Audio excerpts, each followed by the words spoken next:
Greetings, everyone. Welcome to Six Path Weeb, and thank you for visiting my YouTube channel. Today's fanfiction topic is: what if Naruko was born with the Rinne-Sharingan? Part 3. Disclaimer: the content featured on this channel is intended solely for entertainment and discussion purposes. I do not claim ownership of any anime footage used in these videos. All rights and credits belong to their respective creators and copyright holders. Let's begin. A month had passed since Naruko met the two women in the Forest of Harmony. True to her word, she hadn't known the forest's official name, nor that some shinobi used it for training. Until that encounter, she'd never met anyone within its depths.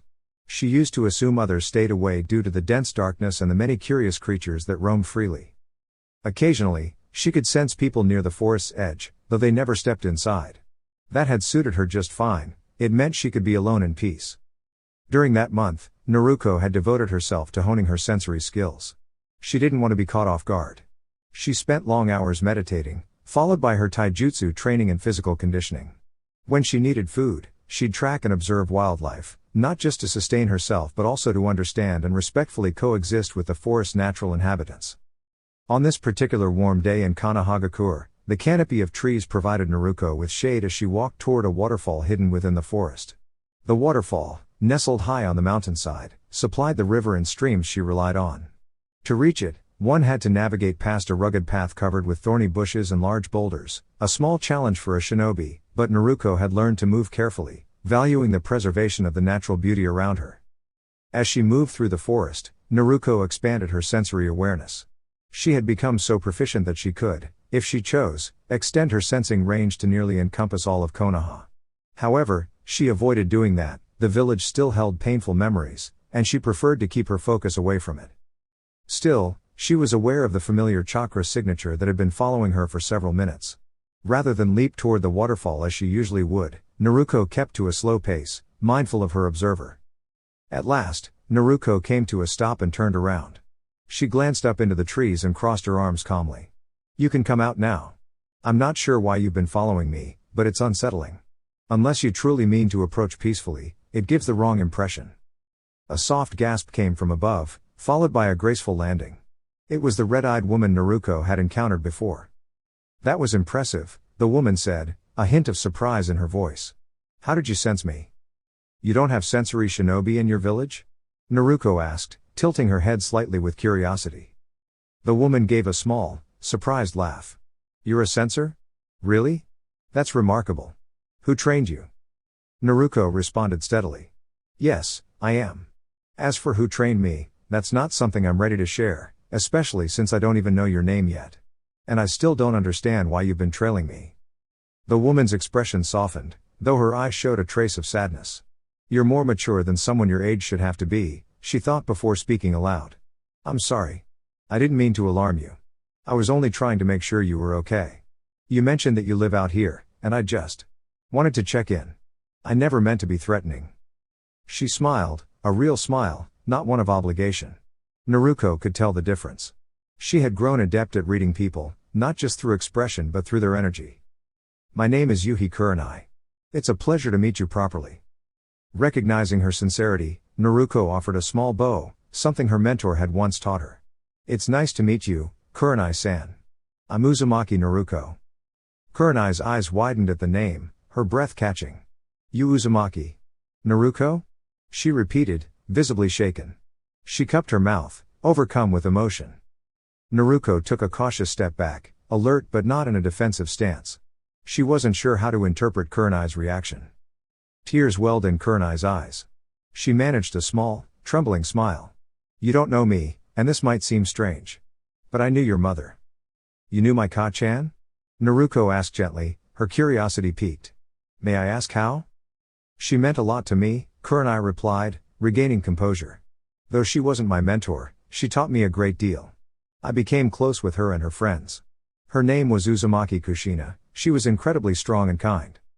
Kurenai paused, taking a breath. "I'm sorry if this is a lot to take in." "You don't need to apologize," Naruko replied. "I know who my parents were. How I found out is something I'd prefer to keep to myself." Kurenai was quiet for a moment, surprised but respectful. "I understand. I won't ask." Then she looked down, a shadow of regret passing over her features. We thought you were gone, Naruko. I and others searched for you after your disappearance. Even the Hokage did. But there was nothing. No signs, no clues. We feared the worst. Naruko frowned slightly, her expression tightening. You say people searched for me. Why? No one ever showed they cared. Do you know what happened after I was thrown out of the orphanage? I was chased. Treated like I didn't belong. I ended up here because I had nowhere else. Kurenai's face fell. She hadn't known, and now she realized the full weight of that failure. I'm so sorry, she whispered. I truly am. I should have done more. I didn't know what happened to you. I was sent on mission after mission, but that's no excuse. I won't try to justify not being there. Naruko looked away briefly. The people in the village called me names, said I was cursed. I believe you knew my mother, Kurenai-san. I just don't believe anyone else truly cared. But I've stopped blaming others. It was a long time ago. Kurenai's eyes shimmered. I'm sorry, Kushina-sama, she thought silently. I didn't protect her daughter. I know we don't know each other, Kurenai began carefully, and I understand you don't trust easily. But, may I ask something? Naruko raised an eyebrow slightly. If it's okay with you. Could we be friends? That question stunned Naruko. Her mind swirled with emotion.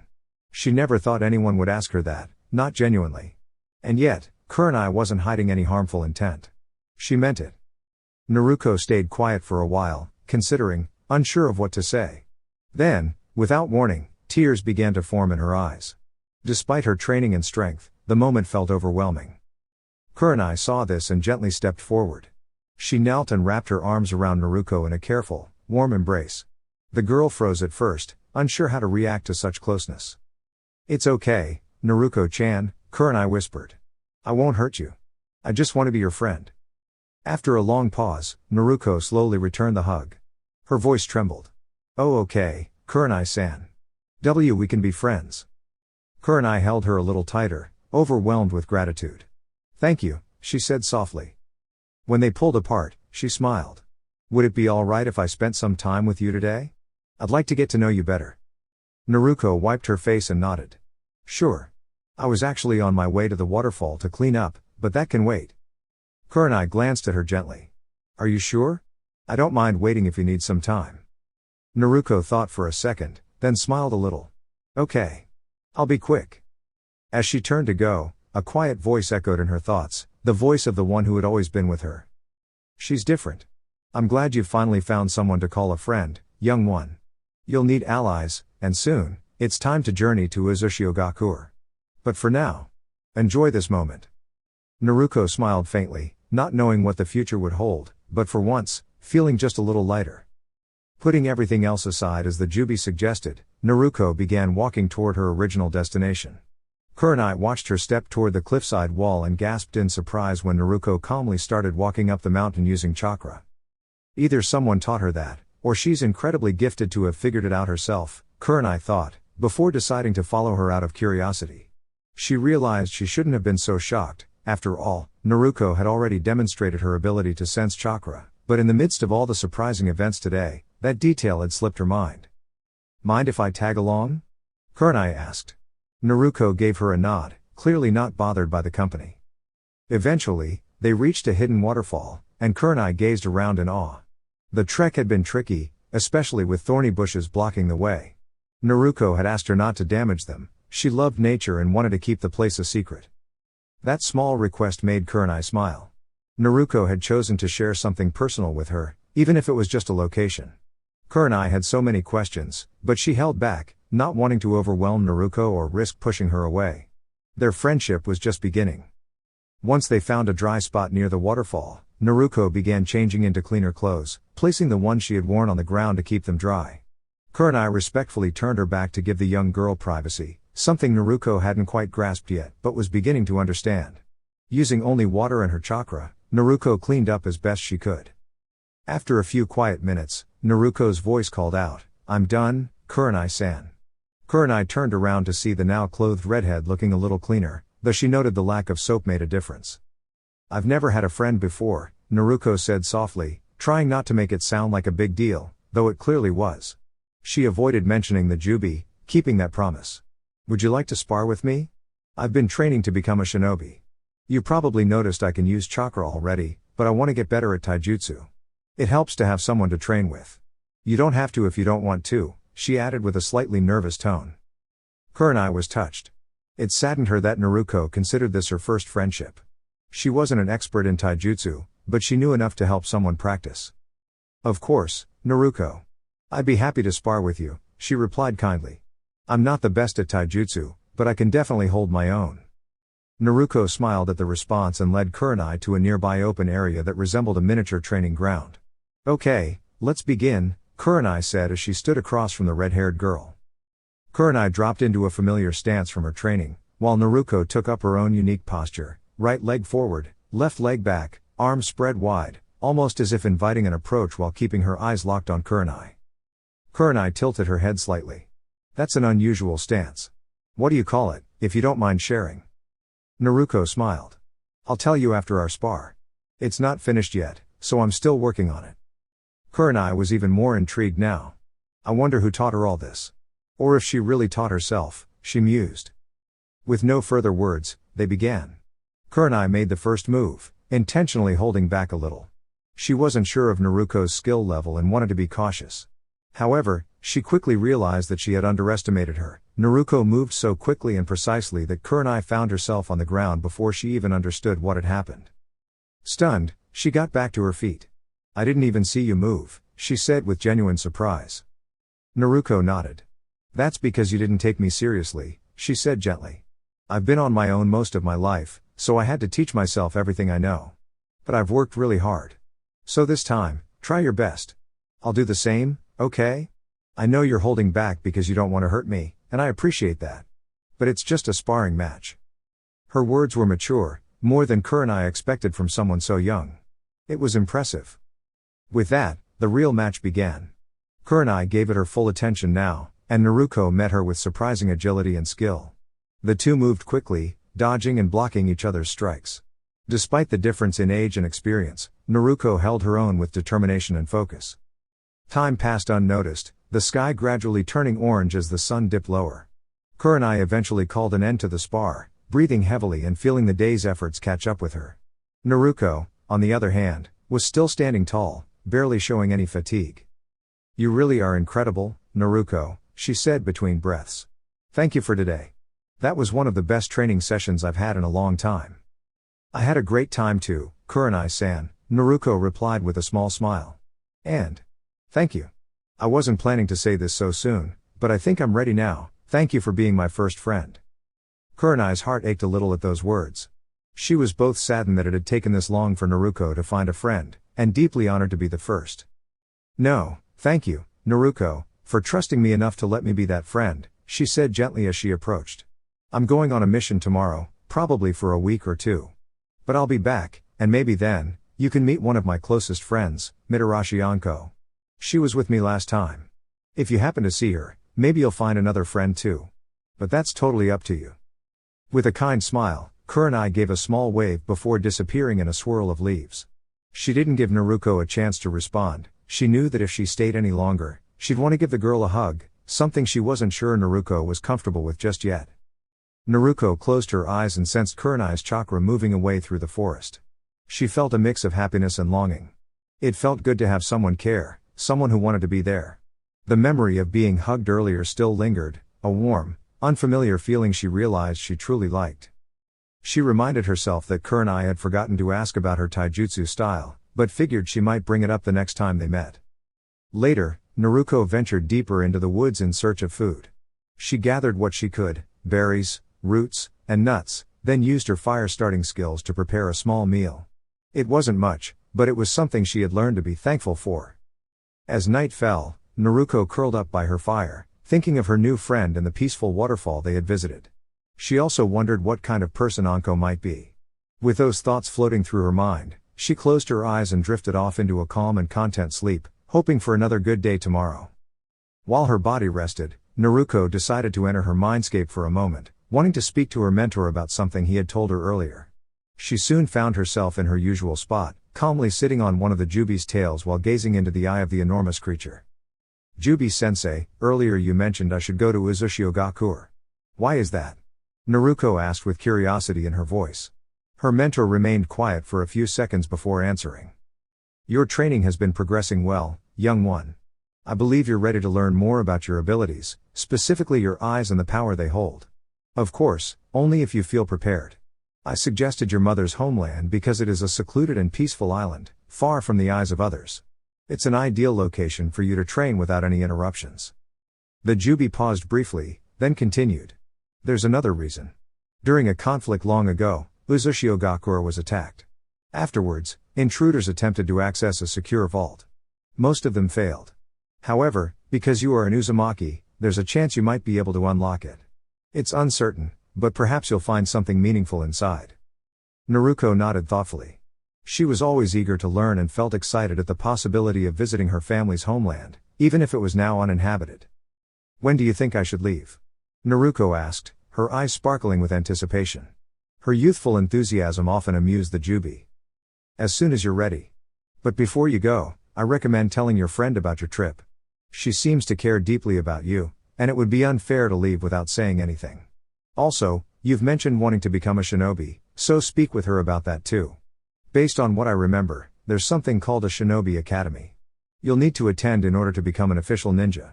I'm not sure when it starts, so she might be able to help you with that. Naruko listened carefully, grateful for the advice. She knew she would eventually need to leave the forest and reveal herself to more people.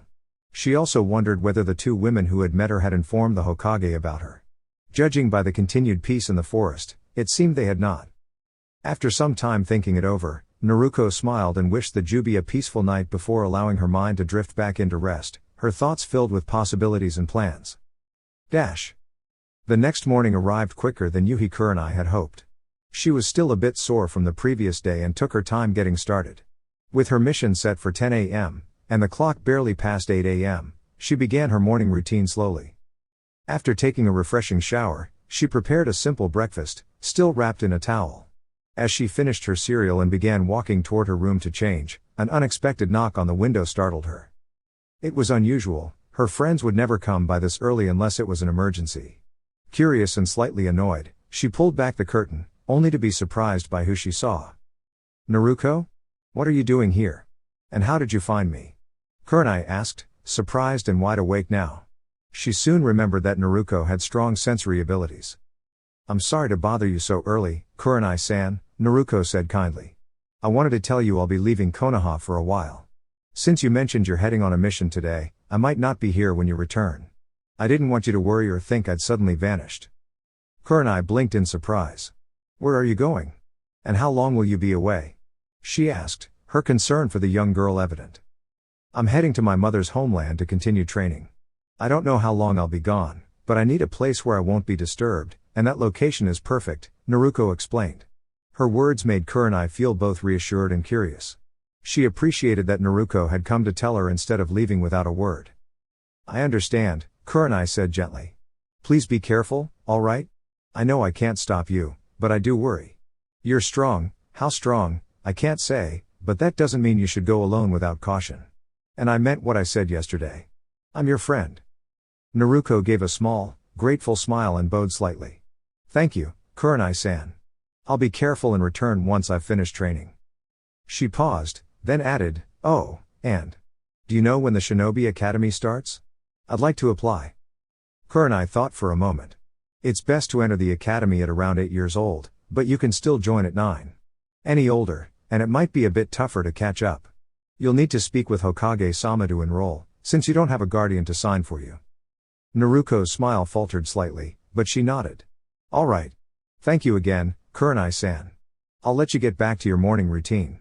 And be safe on your mission. With those kind words, Naruko quietly disappeared, leaving a touched and slightly stunned Kurenai behind. She smiled, then closed the window and returned to her preparations. Don't worry, Naruko, she whispered to herself. I'll be careful. And thank you. After leaving Kurenai's home, Naruko quickly made her way to the village's outer wall. With the Jubi's assistance, she soared over it in a single fluid motion, undetected by the seals placed around the village's perimeter. The Jubi had explained that the barrier used a Fuinjutsu seal to track those entering and leaving. Thanks to her chakra control and incredible speed, Naruko bypassed the seal without setting it off. Remaining alert, she made sure no one had seen her leave.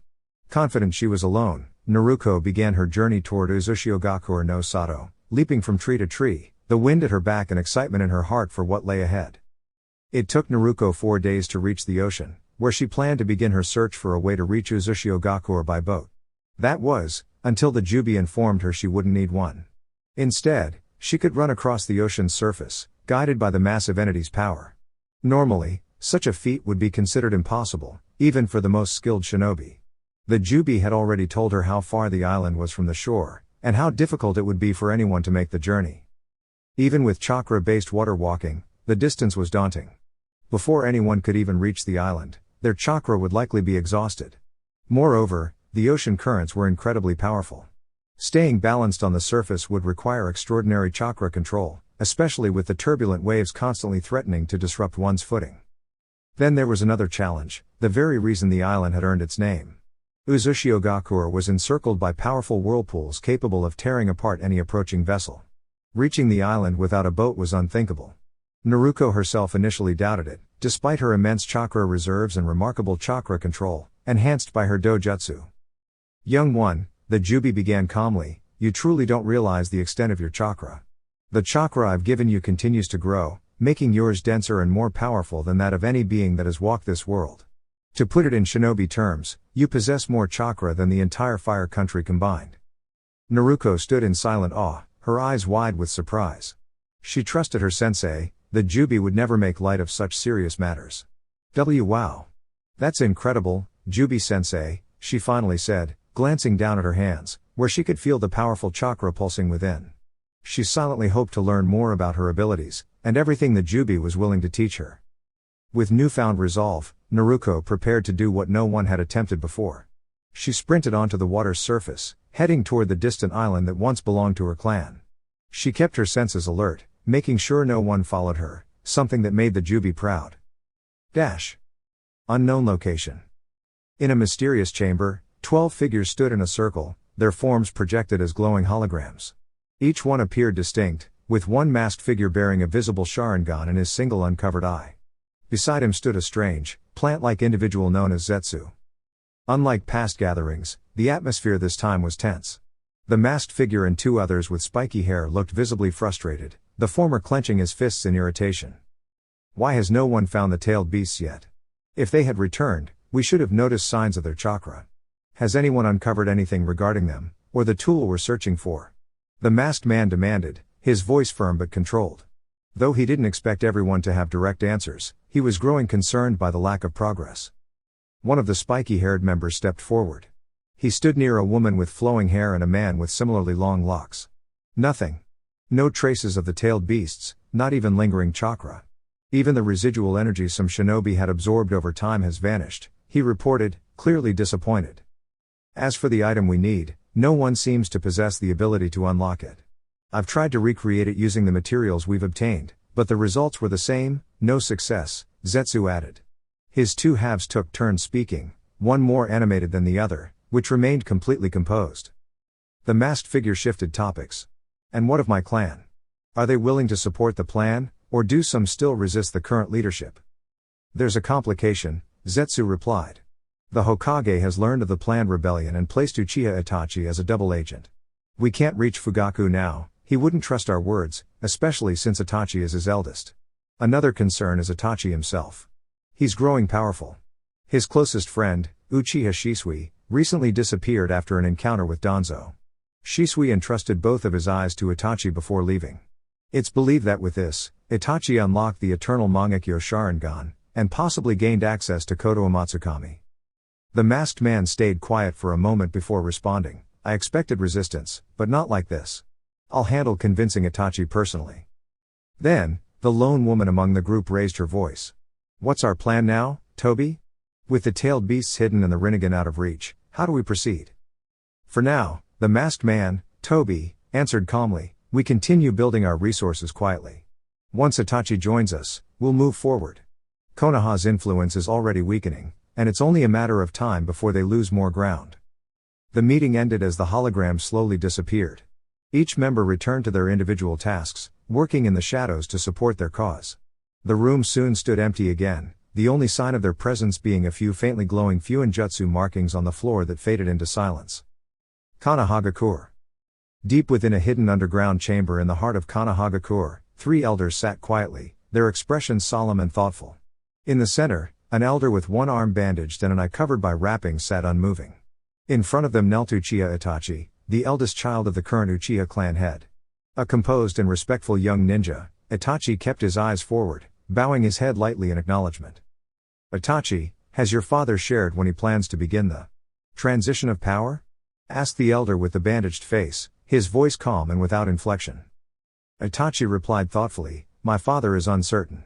He believes Hokage-sama may be aware of the discussions and has possibly prepared countermeasures. My mother, however, wishes for peace and does not support the plan. Many others in the clan share her feelings. Let your father know that Root will assist him, said the elder, Shimura Danzo, his face unreadable. Encourage him to speak to the others in the clan and urge them to act swiftly. Though Danzo remained composed outwardly, inside he was displeased. Shisui. Those abilities should have been mine. Wherever they are now, I will uncover the truth. Still lost in thought, Danzo waved Itachi away, dismissing him. Once Itachi had left, one of the other elders leaned forward. What do you think, Danzo? Does Hiruzen have a plan in place, just in case? I'm worried. Danzo responded flatly, Hiruzen is unaware. According to my sources, he has no ongoing investigations into the Uchiha.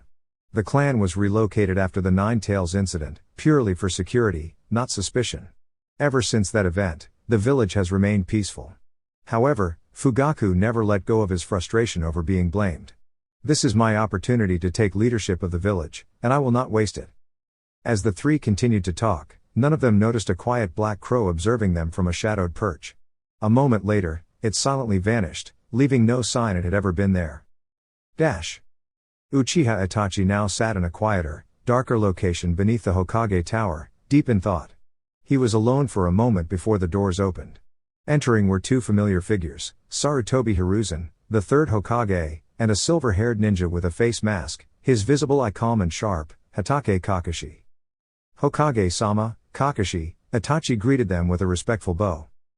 Both men nodded in return and walked further into the room. Hiruzen settled onto a nearby seat as warm torchlight illuminated the space. Itachi, what information have you brought? Hiruzen asked, his voice firm but kind. Your message mentioned something important, but your crow could not convey all of it. Looking at the elder leader, Itachi could see signs of weariness in his eyes. He looks tired, perhaps too much paperwork, Itachi mused. Unfortunately, Hokage-sama, he began, my father and Danzo remain determined to move forward. They are unaware of my true allegiance, and I have made certain no one suspects the truth. As he finished speaking, Itachi activated his eyes, revealing a unique glow, his eternal Mangekyo Sharingan. Both Hiruzen and Kakashi were visibly surprised. This is the eternal Mangekyo Sharingan, Itachi explained. But what you may not know is how I came to possess it. You are aware that Shisui is no longer with us. With my mother's help, we kept it hidden that Shisui's eyes were gone. She does not support the uprising and has helped me in secret. Before Shisui passed, he entrusted me with his eyes and the rare ability known as Koto Matsukami. The 2 listeners took a moment to process the news, stunned not only by the revelation but also by the implications. After a long silence, Hiruzen finally spoke, his voice heavy with concern. Then we must act. Shisui once told me how unique and powerful that ability is. I'm relieved it's in your hands now, Itachi. Though I mourn his loss, I must now ask something very difficult of both you and Kakashi. He looked toward Kakashi before continuing. I want you both to carefully identify and stop those involved in the coup. Ensure no harm comes to those who wish for peace, especially the children. Protect those who remain uninvolved, and make sure they are safe. Itachi felt mixed emotions at the request. On one hand, he was thankful that many lives could be spared. On the other, he knew it would be painful to confront his own family members who had chosen a dangerous path.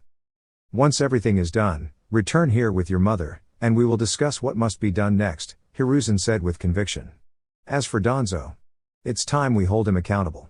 His actions can no longer be tolerated. With that, the meeting ended, and both Itachi and Kakashi left the chamber, silently preparing for what lay ahead. A week later, Naruko finally arrived at the secluded island known as Uzushio Gakure no Sato. She had been traveling tirelessly, running across the ocean's surface and leaping over powerful waves that would have knocked her down had she not stayed alert. She didn't rest or sleep during her journey and only ate occasionally, having packed some simple meals in a small bag she carried on her back. Throughout the entire trip, Naruko never slowed down. She knew that even a moment of hesitation could have caused her to stumble into the sea. Her focus remained sharp the whole way, sustained by determination and a sense of purpose. At last, as she neared her destination, she was halted by the presence of swirling whirlpools blocking her path to the shore. Knowing the whirlpools were a creation of her clan, Naruko guessed that they might respond to her Uzumaki heritage. She tested the theory by biting her thumb and letting a drop of her chakra-infused blood fall into the nearest whirlpool. Although nothing happened at first, she began considering other methods, only for the whirlpool to suddenly calm and clear away. Taking the opportunity, Naruko swiftly dashed across the now calm water to reach the land. As soon as she stepped onto the island, the whirlpool reformed behind her, as if sealing the path once again. Without looking back, Naruko made her way into the surrounding forest that bordered the entrance of what remained of her ancestral village. It wasn't long before she found a gate, noticeably smaller than the grand one of Konoha. This one was broken, with only one side barely standing, and its wooden frame looked aged and fragile. Choosing to conserve her energy, Naruko slowed to a walk as she entered the village. What she found was disheartening. Most of the structures had crumbled. Only fragments of walls remained standing, and much of the village was reduced to rubble. As she explored, she came across old remains, which she respectfully assumed to be members of the Uzumaki clan from long ago. Soon, Naruko discovered what seemed to be the only standing building. Judging by the large spiral insignia carved into its exterior, she guessed it had once belonged to the Ozukage. The entrance door had fallen off, so she simply stepped inside.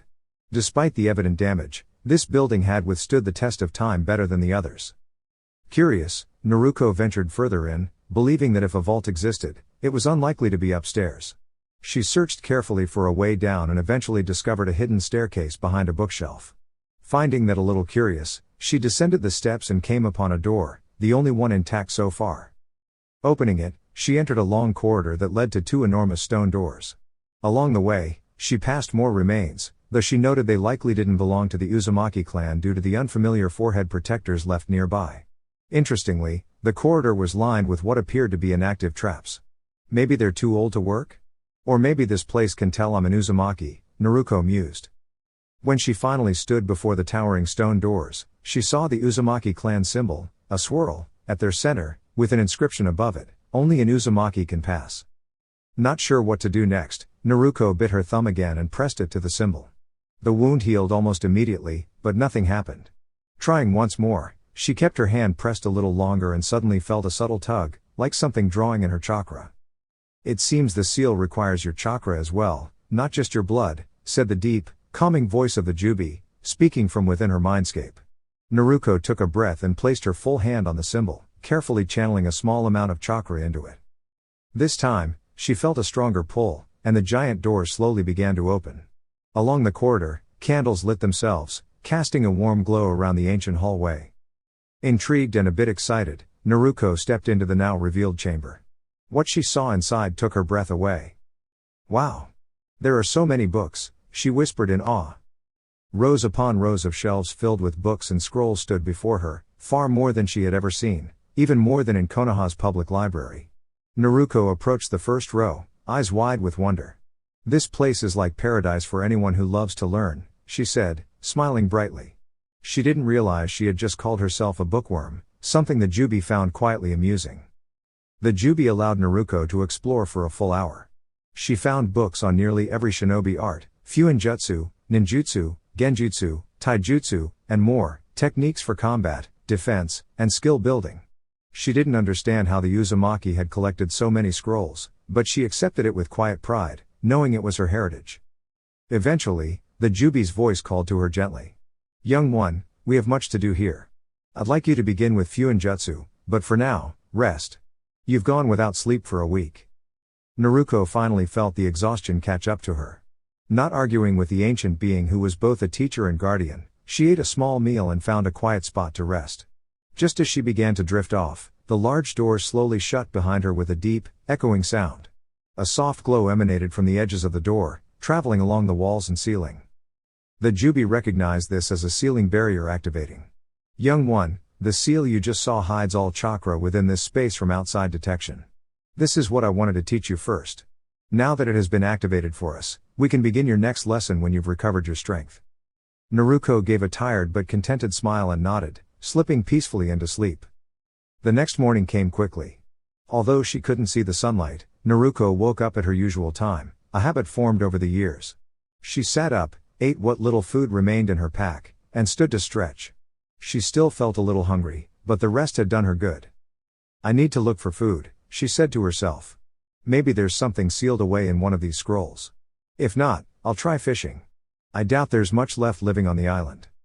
Though she hadn't yet learned how to create storage scrolls, she did know how to open them, thanks to lessons from the Jubi. She was just about to return to the shelves when she remembered what her teacher had told her before sleep. Before she could speak, the Jubi greeted her first. "You're awake. Good. Find a space in here where you can train." A place with this much knowledge would almost certainly have a practice area to prevent damage to the archives. That made sense. Naruko began searching and soon found a large training hall hidden nearby, marked with similar seals to the ones the Jubi had described the day before. There were even more seals on the walls, ones Naruko didn't recognize yet, but she focused instead on the open space. "Let's begin," the Jubi said, its deep voice calm and instructive. "It's time you learn the full potential of your dojutsu." Naruko nodded and sat down in a meditative posture. She entered her mindscape, where the familiar presence of her mentor awaited. The Jubi towered above her, but she no longer felt intimidated, only respect and trust. As she gazed up, the Jubi began explaining. "This will be more than anything I've taught you before," the ancient entity said gently, giving her a moment to adjust. "The first thing you must understand is the nature of your Sharingan, the patterns appearing in your eyes."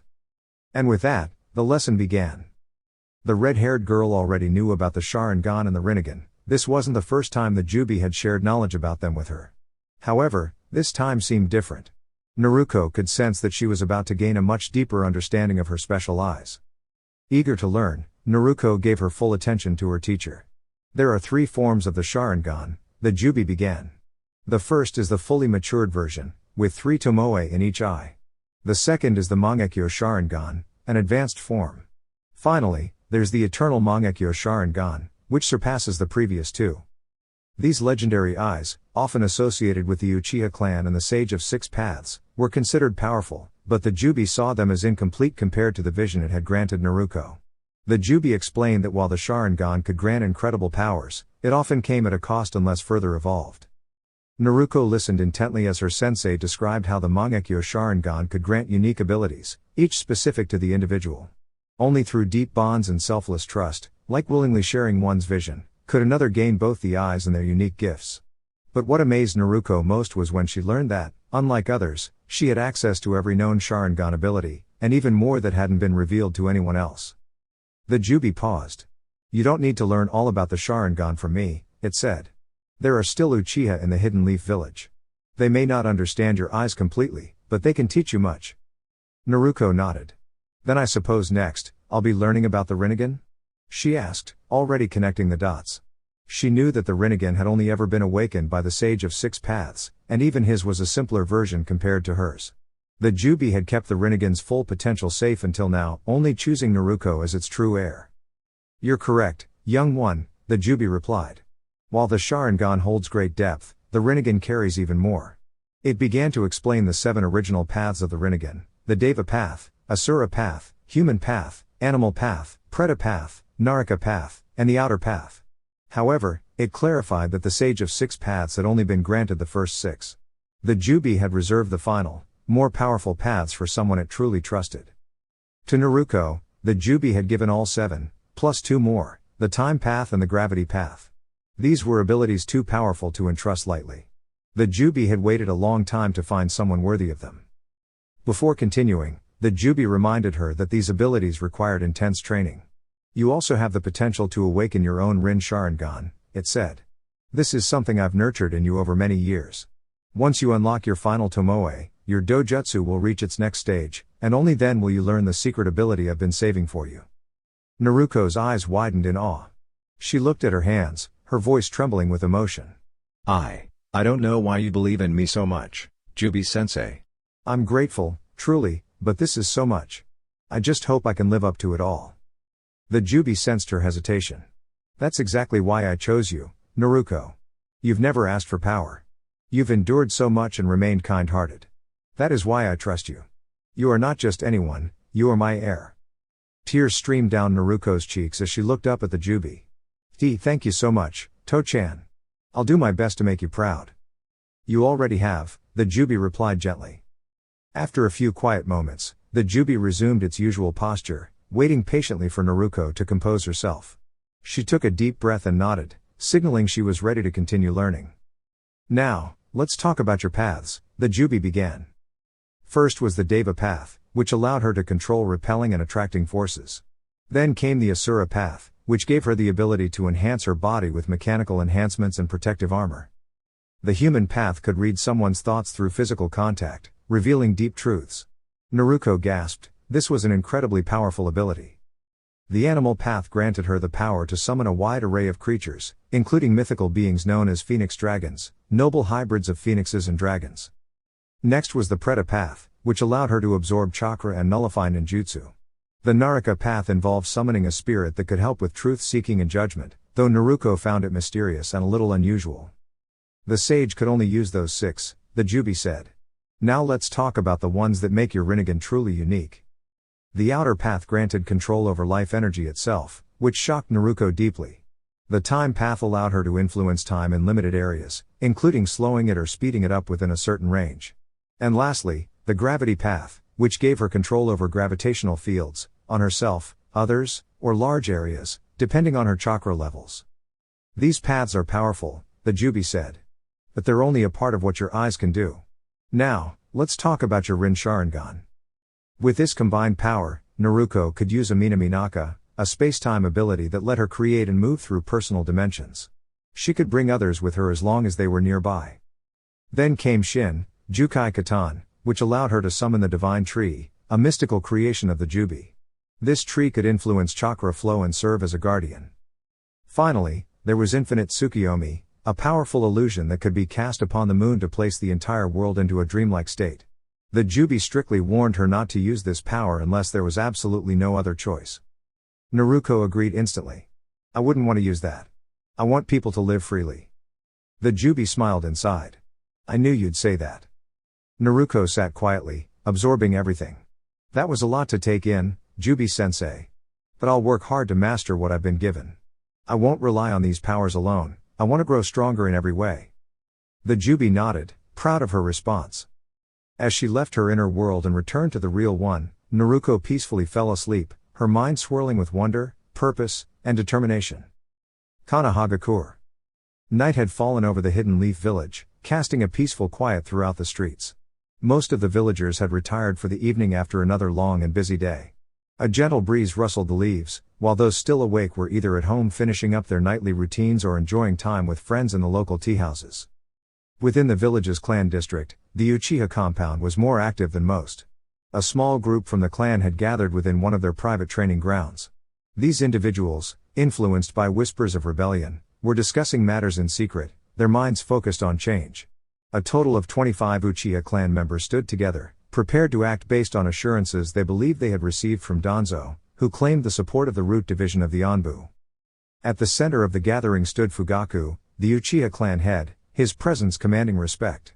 Though he felt disappointed that many in his clan, including his own wife, had chosen not to stand beside him, he held his head high. His eldest child stood by him as he addressed the others with calm resolve. My friends, Fugaku began, his voice firm and unwavering, though our numbers tonight may not be as great as I once hoped, we are not alone. Danzo has assured us that the root Anbu will stand with us, and their numbers are considerable. While some of our own have chosen not to be here, I believe in time they will understand and join our cause. For now, we act on behalf of them as well. His words carried a strong sense of unity and pride. The elders of the Uchiha clan sat quietly along the side, offering silent support to their leader, while Fugaku's speech stirred determination among those who stood before him. We are among the founding clans of this village. Our contributions have been overlooked for too long. Now is the time to stand with dignity and remind the village of our legacy. Just as the crowd absorbed his words, Danzo arrived, surrounded by members of Root. Their sudden appearance startled even Fugaku, but he quickly regained composure. Danzo stepped forward, assessing the readiness of the Uchiha group. Fugaku, are your people prepared? He asked. Fugaku nodded silently. Danzo gave no response but inwardly held doubts. He barely had time to speak again before noticing something unexpected, a figure he hadn't anticipated seeing. Hatake Kakashi? What are you doing here? Danzo asked, startled. Everyone turned quickly to the silver-haired shinobi, who now stood confidently at the edge of the training ground. We're here to stop this before anyone gets hurt, Kakashi said calmly. Gasps echoed among the crowd. Just then, Itachi moved with precision and placed himself between Danzo and the others, his intent clear. Fugaku looked stunned. Itachi? You too? Fugaku asked, clearly surprised. Before anything else could be said, the situation escalated. Kakashi acted quickly, creating a shadow clone that took down several attackers before disappearing in a puff of smoke. The original Kakashi emerged again, his signature technique ready. Chidori! He called, surging forward. Chaos erupted as the group realized the Hokage's team had been aware of the planned uprising. Orders were shouted, but before long, the situation had shifted dramatically. Itachi moved efficiently, deflecting an attack from one of his fellow clan members, his expression unreadable. You never had my loyalty, Danzo, Itachi stated. His eyes shifted into the Mangekyo Sharingan, sending shock through those present. As Danzo attempted to recover from the turn of events, another root member stepped forward in defense. Itachi responded calmly, disabling the threat without unnecessary harm. You should not have interfered, Itachi said, his focus unwavering. A new voice broke the chaos, calm, aged, and firm. That's enough, came the voice of the third Hokage, Hiruzen Sarutobi, who now stood among his most trusted shinobi. Danzo, you underestimated the will of this village, Hiruzen said, his tone steady and resolute. This village will not be taken through deception. With that, the battle shifted again. Hiruzen wielded his staff, moving with surprising speed for his age. Kakashi's Sharingan was active, and Itachi moved with unmatched precision. They stood against overwhelming odds, but their coordination and experience were unmatched. Just as Danzo prepared to retreat, another figure stepped forward, cloaked in a black robe and wearing an orange mask. His presence was felt immediately by everyone in the area. You've failed, Danzo, the masked individual said calmly. Danzo, still reeling, tried to explain. Itachi turned on us. We were not ready. Many nearby froze upon hearing the name the masked figure was addressed by, Madara. But Itachi narrowed his eyes. I do not believe you are who you claim to be. If you are, prove it, Itachi challenged. The masked figure engaged him, the clash of blades and chakra flaring around them. Meanwhile, several masked Anbu joined the Hokage's side, coordinating efforts with practiced teamwork. Then came the moment that caused everyone to pause. Susanoo! Itachi announced, activating his Mangekyo Sharingan's advanced form. A glowing, red spectral guardian began to form around him, its presence powerful, yet still incomplete. The skeletal warrior moved, its weapon disabling multiple threats with swift, controlled strikes. All around, the battle continued, but the sense of purpose from the defenders of the village stood strong. Despite the intensity of the conflict, there was no sense of revenge, no desire for destruction, only the unwavering determination to protect the village and guide it back to peace. As Danzo disappeared into the shadows, the light of Konoha remained, defended by those who still believed in unity, trust, and the will of fire. She did not have to wait long before the cat-masked Anbu launched into action once again, followed closely by Itachi, who moved swiftly with her tanto aimed toward the mysterious figure. As before, their strikes passed harmlessly through him. That ability. It proves you're not truly Madara.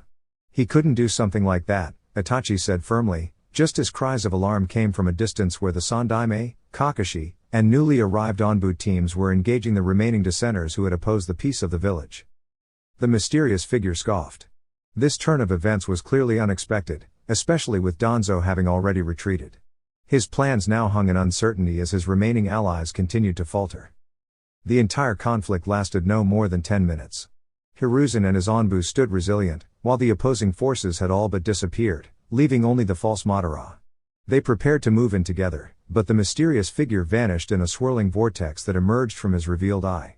In moments, he was gone, leaving only the Hokage and his trusted Anbu.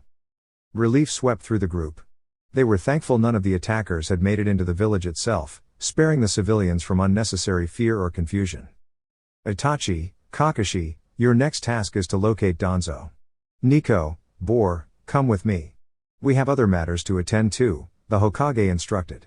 The Anbu understood the unspoken gravity of their roles as they prepared to clean up the aftermath. Don't worry, Hokage-sama. We'll take care of it, came a calm voice, Uchiha Mikoto. She turned toward Itachi with a gentle expression. Be careful, Itachi-kun, she said with a warm smile. He offered a soft nod and a quiet, hi, Ka-chan, before heading off. As the group dispersed, Hiruzen offered a few parting words of gratitude to Mikoto, then left with his Anbu, determined to confront two other individuals who had long since strayed from the ideals of the village. The team arrived at a secluded residence. With practiced precision, the cat-masked Anbu opened the door for her leader. Hiruzen stepped inside, flanked by his silent operatives. Mito Kato Homura. Udatane Koharu. My old teammates, Hiruzen said with composed authority. The two elders shifted uncomfortably in their seats. Hiruzen. We can explain, Koharu began, but her words fell away under the Hokage's stern gaze. Enough. I have tolerated far too much. Your decisions, your negligence, led to the pain of someone who should have been protected. That failure lies with me as well, but your betrayal has made it worse, he said, refusing to speak the name that still caused too much pain. Behind him, the cat-masked Anbu tensed. She had long kept her feelings buried, but they surged to the surface now. Naruko, she thought with a quiet ache in her heart. Many had been devastated when they discovered what had happened to young Naruko. Despite Hiruzen's intentions to protect her, many of those meant to care for the girl were sent away constantly. She was left with no one consistently by her side. The truth surfaced too late. Naruko had been quietly removed from the orphanage at age 3. Official reports falsely claimed she was cared for and safe. When the deception was discovered, it caused a wave of sorrow and frustration throughout the village. Hiruzen, Kurenai, Anko, and others who truly cared for Naruko were furious. Kakashi, deeply affected, grew even more distant. Jiraiya, once a frequent presence, rarely visited the village after that. The purple-haired Anbu with the cat mask had taken the loss the hardest. She threw herself into training, eventually becoming an elite Anbu alongside Kakashi. Kurenai, burdened with sadness, remained a Chunin. Anko continued training until she became a Tokubutsu Jonin. Each dealt with the pain in their own way, but none could forget Naruko's absence. Now, Hiruzen stood before his former teammates. There is nothing you can say. This conversation is over. With a silent signal, the Anbu moved forward and swiftly restrained the elders, ensuring they could not act against the village again. Saying no more, Hiruzen left the building and made his way back to his office. He hoped Kakashi and Itachi would be able to locate Danzo, though deep down, he feared the man had already escaped. Back in the village, Kakashi and Itachi searched the suspected hideouts of Danzo, but all were empty. After hours of searching, they regrouped. He's already gone. He must have left when we disrupted his forces, Kakashi observed as he covered his Sharingan, conserving energy. Agreeing silently, the two headed back to the Hokage's office to deliver the news. Hiruzen received the report with a weary sigh. Place Danzo in the bingo book with a 5 million Ryo bounty, he instructed a newly arrived Anbu, who immediately left to carry out the task. Then, turning to Kakashi and Itachi, he said, get some rest. The next few days will be challenging. The village needs us at our best. With respectful bows, they departed, one disappearing into a swirl of leaves, the other vanishing in a cloud of crows. Alone now, Hiruzen looked out the window at the moonlit village.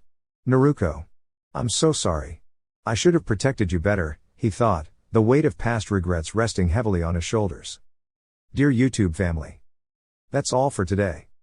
If you enjoyed the content, don't forget to like, share, and subscribe to the channel. Your support means the world to me. This is 6 Path Weeb, signing off. Thank you for watching, and I'll see you in the next video.